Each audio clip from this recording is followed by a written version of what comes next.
Jerwin Pretty Boy Angkahas, malapit na ang laban kontra kay Ruben Dario Casero. Yan ang ihahatid balita ko sa inyo mga kaboxing fans. Pero bago ang lahat, habang pinapanood nyo ang video ito, ay inaanyahan ko kayo na mag-subscribe, hit the like and bell button for notification. Ang dating International Boxing Federation Super Flyweight Champion na si Jerwin Angkahas ay mapapalaban na sa isang knockout artist na pambato ng Uruguay na si Ruben Casero na gaganapin sa Thunder Studios, Long Beach, California, USA. Dapat sana ay kasama na mapapalaban sa fight card main event ng laban ng Pacquiao vs Barrios si Jerwin kasama sina Yumar Marcial at Mark Magsayo. Subalit hindi ito natuloy at ngayon nga ay nabigyan ulit siya ng pagkakataon na ipakita ang kanyang kausayan sa larangan ng boxing. Akala ni Angkahas ay makakasama siya sa fight card main event ni Pacquiao. Subalit ayon kay MP Promotion President Sean Gibbons ay maraming beses na inayawan ng Nevada Athletic State Commission ang mga dapat sana ay makakalaban ni Jerwin, kaya't hindi ito natuloy. Kasama siya sa pagtitraining ni Pacquiao, Marcial at Magsayo, kaya't batak na batak siya o handang-handa siya anumang oras kung mapapalaban siya. Ang labang ito ni Angkahas kontra kay Casero ay importante dahil kung sakaling mananalo siya ay muli na naman siyang mabibigyan ng pagkakataon na mapalabang muli para sa World Boxing Title Championship belt. Ang huling laban ni Angkahas ay noong January 25, 2025 kontra sa kapwa Pilipino na si Richie Mipranom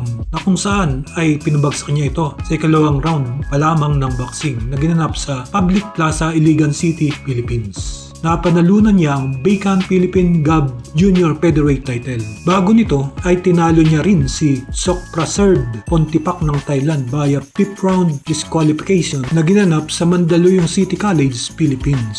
Huling lumaban para sa WBA Bantamweight title si Jerwin noong February 24, 2024 kontra kay Japanese Takuma Inoue, subalit nabigo siya na mapanalunan nito. Natalo siya via 9th round knockout na ginanap sa Ryogoku Kokogikan, Tokyo, Japan. Napanalunan ni Jerwin ang IBF Junior Bantamweight title noon pang September 3, 2016 kontra kay Macjo Arroyo via unanimous decision na ginanap sa Murado Hall, Taguig City, Philippines. Nadepensahan niya ang kanyang titulo ng 9 na beses bago siya natalo kay Fernando Martinez noong February 26, 2022 na ginanap sa The Cosmopolitan, Las Vegas, USA.